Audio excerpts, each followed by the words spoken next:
This is CBN NewsWatch. It is Tuesday, June 9th. I'm Ephraim Graham. Ahead today, a new political battle as many on the left are pushing to defund the police. Others are pushing back and saying no, including President Donald Trump and a leading Democrat as well. The economy officially went into recession just a few months ago, but it may already be over. We're going to look at what's going on as states and cities across the country are reopening. She was kidnapped by ISIS and forced into sex slavery before she was finally freed after 5 years. We're going to have her story in her own words. And about 50 million Americans deal with chronic pain. And while most turn to pain pills, as we'll show you, there are other ways to find relief. All of those stories and so much more ahead in this edition of CBN NewsWatch. I want to begin this half hour with the latest political battle, this time over defunding the police. After the horrible murder of George Floyd while in police custody, there has been a national outcry to stop police abuse. But while many are calling for defunding the police, President Trump is saying no. And a leading Democrat is agreeing with him. Dale Hurd is on this story. President Trump and Vice President Joe Biden actually agree on something. The two candidates are both rejecting calls to defund the police. I don't support defunding the police. And President Trump says he's appalled by the idea. There won't be defunding. There won't be dismantling of our police. House and Senate Democrats then unveiled a sweeping police and criminal justice reform bill. Among other measures, it would ban chokeholds and no-knock warrants, give state attorneys general more independence to investigate alleged abuses, and make it easier for people to recover damages from police when their rights are violated. Today, with the Justice in Policing Act, the Congress is standing with those fighting for justice and taking action. Democratic lawmakers took a knee before introducing what they say is a long overdue response to racial injustices in law enforcement. George Floyd will be buried today in Houston, carried home in a horse-drawn carriage. Floyd, who was 46, will be laid to rest next to his mother. This man whose death has changed the world, he's changed the world. You have to come.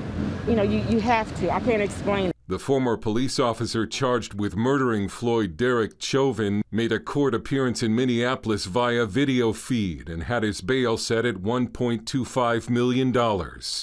Meanwhile, a Minneapolis court has ordered the city to implement a series of structural changes in policing, banning neck restraints, chokeholds, and requiring officers to report unauthorized use of force by fellow officers. Dale Hurd, CBN News. A 24-year-old St. Louis man has been charged with murder in the deadly shooting of a retired police captain who died during a night of violent protest while he was trying to protect his friend's pawn shop. Stephen Cannon is being held without bond on a first-degree murder charge in the death of 77-year-old David Dorn, who was killed last Tuesday on the sidewalk outside the pawn shop. A longtime colleague has described Dorn as a courageous and outspoken leader who mentored young people and insisted on strict ethical conduct among his employees. He was on the St. Louis police force for 38 years before retiring in 2007. It is official. The U.S. went into a recession after the economy peaked in February. That is the verdict from a committee in the National Bureau for Economic Research, a private group that determines when recessions begin and end. The coronavirus lockdowns hit the economy hard, and the recession could be the shortest and deepest on record. But now, with states and cities reopening across the country, like New York City, which began reopening Monday, the economy is rebounding sharply, and the recession may actually already be over. Both customers and businesses are happy they're open again. Are you kidding me, man? This is the best feeling in the world. We've been looking forward to this for so long. Absolutely. And I'm telling you, we're back to doing some business. That's what we're here to do. Stocks have also been rebounding sharply, with the Nasdaq already hitting a new record high and the S&P 500 and Dow also closing in on possible new records. Turning down to New Zealand, a major milestone in the fight against COVID-19, no active cases of the disease. Health officials say it has been more than 2 weeks since the last new cases were reported, while 40,000 people have been tested in that time. New Zealand's Prime Minister said she was confident the country has completely halted the spread of the virus after the last lockdown after the last known infected person recovered. More phases of reopening began at midnight Monday. I encourage you to buy, play and experience New Zealand Made to get our country moving again. Consider it an extra form of support to visit our country, to buy our local products and to support our local businesses. For my part, this week is about the government's recovery efforts and focus on jobs. New Zealand quickly locked down the country as the virus outbreak began. The country has seen a low number, 1,500 positive cases and 22 deaths. Senator Lindsey Graham aiming to call for more witnesses in his probe of the Russia investigation this week. The Senate Judiciary Committee is looking into how the FBI made multiple mistakes leading up to the Mueller investigation. CBN News' national security correspondent Eric Phillips has more.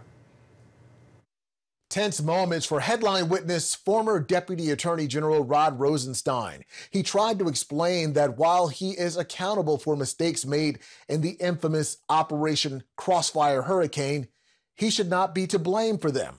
But we spoke to one expert who begs to differ. Every application that I approved appeared to be justified based on the facts it alleged. And the FBI was supposed to be following protocols to ensure that every fact was verified. The former Deputy Attorney General took a lot of heat from members of the Senate Judiciary Committee. That's because Rosenstein approved so-called FISA warrant applications that ultimately led to the investigation of Russian involvement in the 2016 presidential election and any link to the Trump campaign. An Inspector General's report found several application violations, including some with misinformation sent to judges who would approve those applications. This investigation, Crossfire Hurricane, was one of the most corrupt, biased, criminal investigations in the history of the FBI, and we would like to see something done about it. Who should we hold responsible? What do you want this committee to do? The other side wants us to do nothing. They don't want to talk about it. They're happy for these abuses to go on, apparently. What do you suggest that we do? I think, Senator, there are issues of accountability and blame. I'm accountable. I'm here being chastised by you, and that's part of my accountability. But the question is blame. What went wrong? Adding fuel to the fire, this recently released FBI document that started the whole investigation. Notice that it's from controversial FBI agent Peter Strzok to Peter Strzok, approved by Peter Strzok. Experts say it was poorly constructed and did not make a case. Democrats contend, however, that the IG's report indicated Operation Crossfire Hurricane was justified despite the errors and led to findings of Russian meddling. Congress should not conduct politically motivated investigations designed to attack or help any presidential candidate, Mr. Chairman, period. This would be true at any time, but even more so now, as our nation confronts the brutal police killing of George Floyd and its aftermath, and remains in the middle of a public health and economic crisis. We're sitting here showing the American public that we argue with each other very well at a time that Rome is burning. Former Assistant Federal Prosecutor John O'Connor told CBN's Gary Lane America cannot let this ride. There was FISA abuse in the sense that we now know that the court was lied to multiple times in multiple ways. And everyone who is responsible and had any idea of the falsity, and that is to say the concealment in the presentation, should be prosecuted. We have a whole battery of wrongdoing here, and it is sickening. It's more and more of a rat's nest every time we get a new disclosure. Committee Chairman Lindsey Graham says here's the reason to continue probing. If you knew then what you know now, would you have signed the warrant application? No, I would not. Senator Lindsey Graham wants to subpoena more than 50 more potential witnesses. Democrats call that overkill, but say if it's going to happen, they want to call some witnesses of their own. Of course, this is all in addition to the criminal investigation into the origins of Operation Crossfire Hurricane being done by U.S. Attorney John Durham. Eric Phillips, CBN News. For the third time, Facebook has shut down a conservative social media group that opposes Drag Queen Story Hour. The group called 500 Moms Strong was started by Anna Bohak of Spokane, Washington, to fight the event at a local library. She told LifeSite News Facebook removed the page last week because it was considered, quote, transphobic and violated community standards.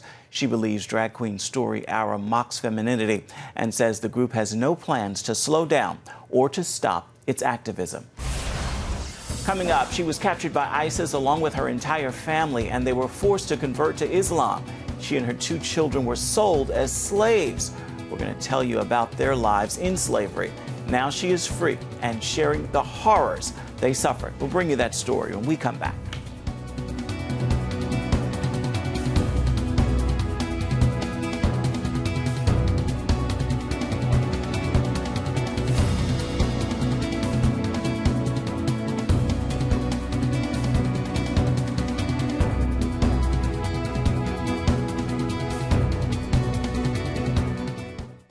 If you're tired and exhausted all day, you can't think clearly, and you really just need a cup or even a pot of coffee to get through your day, then join me, Dr. Josh Axe, for this new series where I'm going to teach you how to transform your diet and use essential oils and supplements to get a better night's sleep. Wake up to your best life. Call 1-800-700-7000 to get your free DVD or booklet of Protect Your Sleep today. It's about the competition. I kind of put that pressure on myself, and I think people had expectations. It's about overcoming. We use this phrase all the time, keep chopping, keep practicing hard. It's about going the distance. You know, I think as a father, it's my job, to lead. Just be the best husband and father I can be. Watch Going the Distance with Sean Brown Saturday night at 7:30 on the CBN News Channel.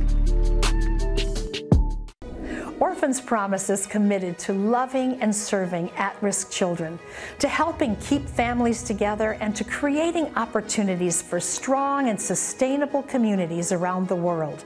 We're working in over 60 countries around the world, and with your help, we can do even more. There's an old African proverb I love that says, if you want to run fast, run alone. But if you want to run far, run together. At Orphans Promise, we want to run far so we can touch the lives of as many orphaned and vulnerable children as possible. But we don't want to go alone. We're out to change the world, one child, one family, one community at a time. Will you join us?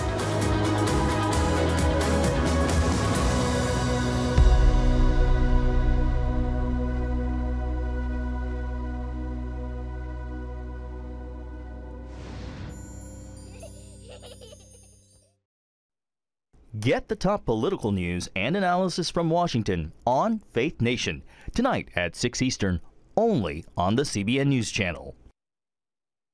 ISIS has fallen off the front page of the news recently, but it is still a threat in many places around the world. In Iraq, thousands of women and girls are kidnapped when the terror group took control in 2014, and they've yet to be returned to their homes. And now families are having to buy their daughters back from the brutal jihadist group. Chuck Holton tells the terrible tale of one woman who finally escaped after more than 5 years in captivity. 6 years ago, Layla Tallo was kidnapped by ISIS along with her entire family. They're Yazidi, an ancient people who were brutally oppressed by ISIS when the terror group flooded into their area in northern Iraq in 2014. After their capture from their home in Sinjar, her family was forcibly converted to Islam. This allowed her family to live as second-class citizens for a while, working for the Islamic State mainly as herders, along with other Yazidis who were moved there. This is the room where my husband and I were living. All of these houses were full of Yazidi families. They were living here. But after some Yazidis escaped, the militants gathered all the men and took them away, never to be seen again. Many were killed and dumped into this sinkhole, where their bones can still be seen, whitening in the sun. We knew that they were going to take us out of this house.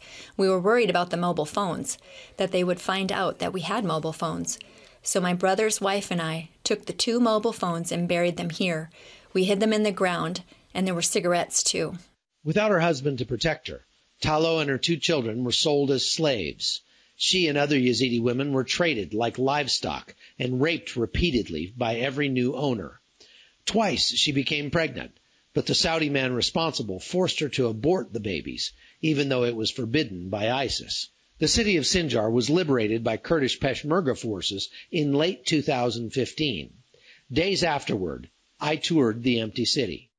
You know, if you ever heard of the city of Stalingrad in World War II, this is what I imagine it looking like. Look at this. Everything just collapsed, destroyed. It's just a wrecked and shattered city. This just goes to show that ISIS only comes to kill and steal and destroy, just like someone else we know. Dr. Anne Spicard has interviewed dozens of escaped Yazidi women and their families. One Yazidi family that I spoke to was step-by-step buying their daughters back from ISIS operatives. And it tells you that there's something corrupt and horrible going on, that ISIS is still able to operate. ISIS treated these women as subhuman and, subjected them to rape and treated them as slaves.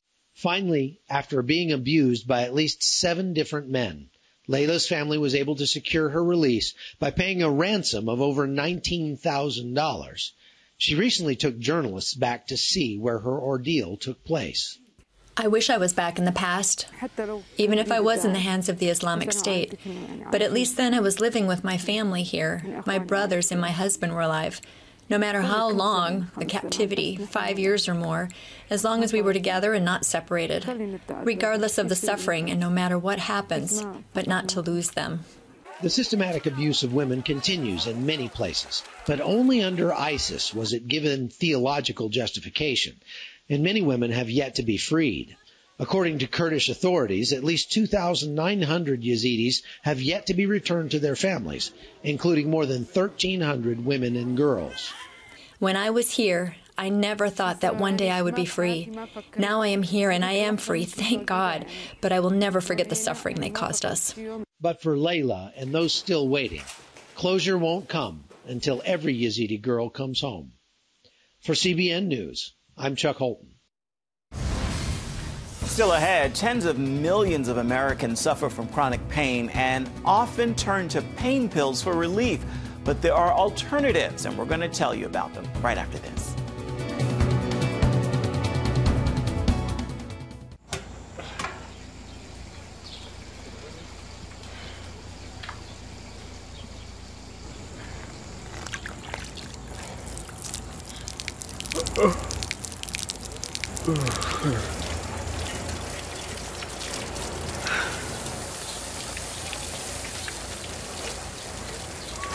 Life is better with a good night's sleep. Get your free DVD or booklet of Protect Your Sleep as the world watches from the outside. It's a big diplomatic tug of war here in the Middle East. Go inside the story with Jerusalem Dateline. Israeli archaeologists are talking about a discovery that could change the thinking about the Temple Mount. Join CBN Jerusalem Bureau Chief Chris Mitchell and get the biblical perspective on the events shaping the world. What starts in Israel then ends up going to other places. Watch Jerusalem Dateline Friday night at 9:30 on the CBN News Channel. Life. It's meant to be lived fully. Jesus said it. I came to give you life. Life to the fullest. Life in your family. Life in your finances. Life in your body, mind, and spirit. Life in your everyday.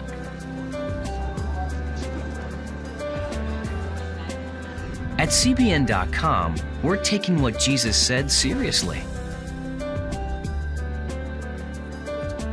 We're here to help you discover life. Life. Live it fully. CBN.com.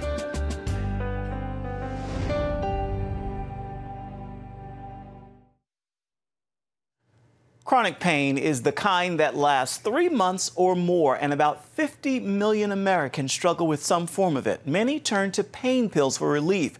But as Lori Johnson now shows us, there are other ways to deal with it. Dr. Linda Mintle knows firsthand the agony of persistent pain.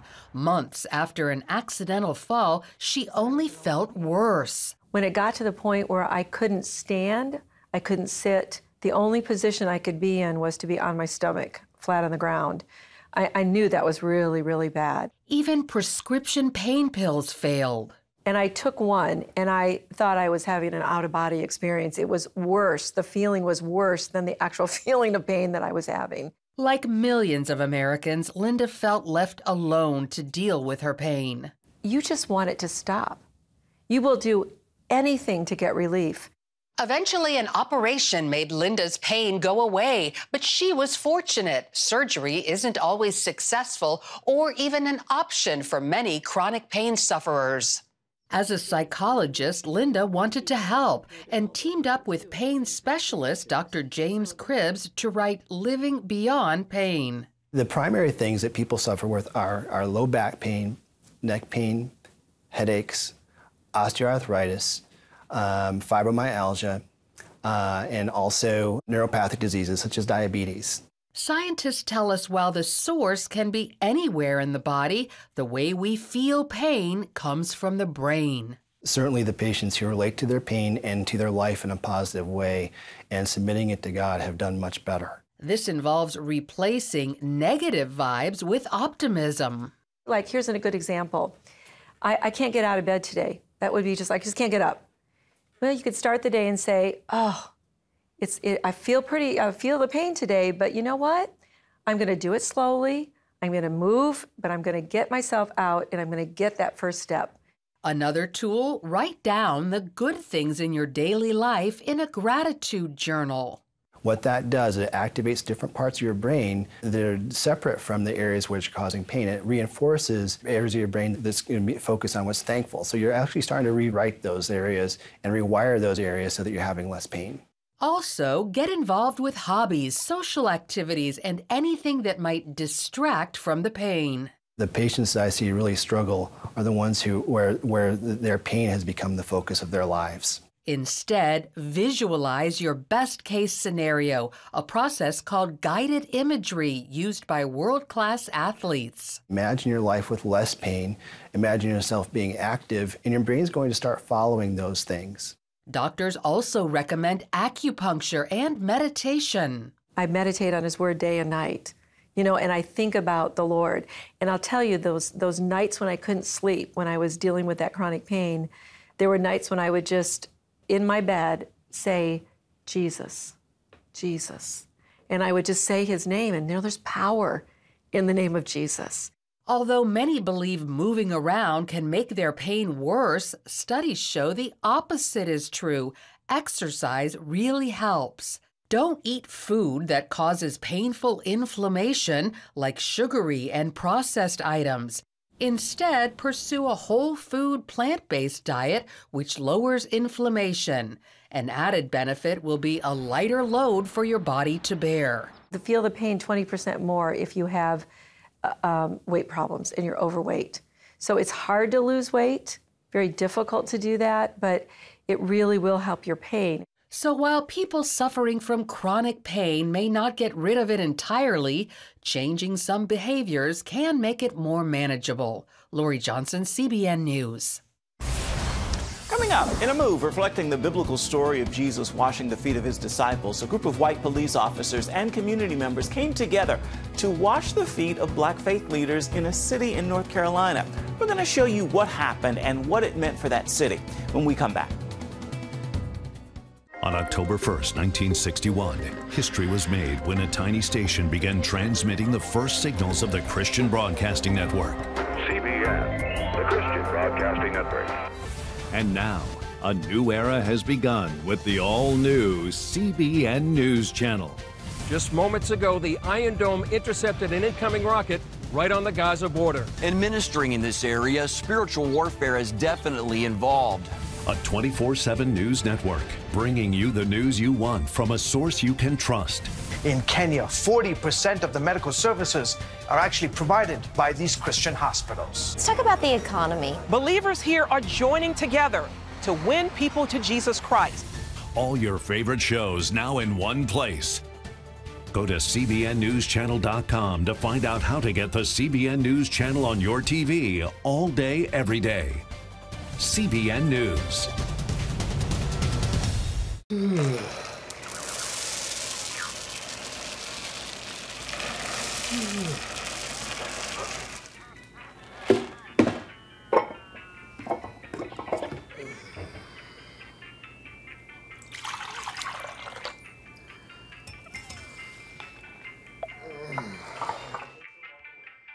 Life is better with a good night's sleep. Get your free DVD or booklet of Protect Your Sleep today. Life. It's meant to be lived fully. Jesus said it. I came to give you life. Life to the fullest. Life in your family. Life in your finances. Life in your body, mind, and spirit. Life in your everyday. At CBN.com, we're taking what Jesus said seriously. We're here to help you discover life. Life. Live it fully. CBN.com. Young people, millennials, are flocking to church. It's not an exaggeration to say that we love to meet them and that we love to know their stories. Check out the CBN News Daily Rundown podcast each weekday with me, Caitlin Burke. Click on the show tab at cbnnews.com where you can listen and subscribe. White police officers and community members gathered recently to wash the feet of black faith leaders in Cary, North Carolina. It was a move that echoed the biblical story of Jesus washing his disciples' feet. One of the event's organizers told CBN's The Prayer Link the act was the beginning of healing and reconciliation for the city. It's very clear that this is just one prayer event that is a drop in the ocean to catalyze movement of action steps of us coming together to see racism end in our day. I was just looking around and my husband and I, we sobbed for probably 3 hours. Sorry, it just makes me emotional now, but I loved seeing my African brothers and sisters just touched by the love of God and their hearts healed from the trauma of racism. Now you can see more of this interview this evening on the Prayer Link. It begins at 6:30 Eastern, and you can find that on the CBN News Channel. It's time now for your Tuesday Tweetable, and today I want to leave you with this message to post, tag, tweet, and share with others. Now is the time for change, and that change begins with you. With all that's unfolding in the world, don't become overwhelmed, silent, or paralyzed. You can do something to make a difference. Get to work. People are counting on you, and God is looking to work through you. That is going to do it for this edition of CBN News Watch. Thank you so much for watching. I want to remind you that you can always find more of our programs on the CBN News Channel at any time. You can also find them online at cbnnews.com. We would love to hear from you and let us know what you think about the stories you've seen here today. You can email us. The address right there on your screen, newswatch@cbn.com. And of course, you can reach out and touch us on Facebook, Twitter, and Instagram. Make it a terrific Tuesday. We'll see you tomorrow.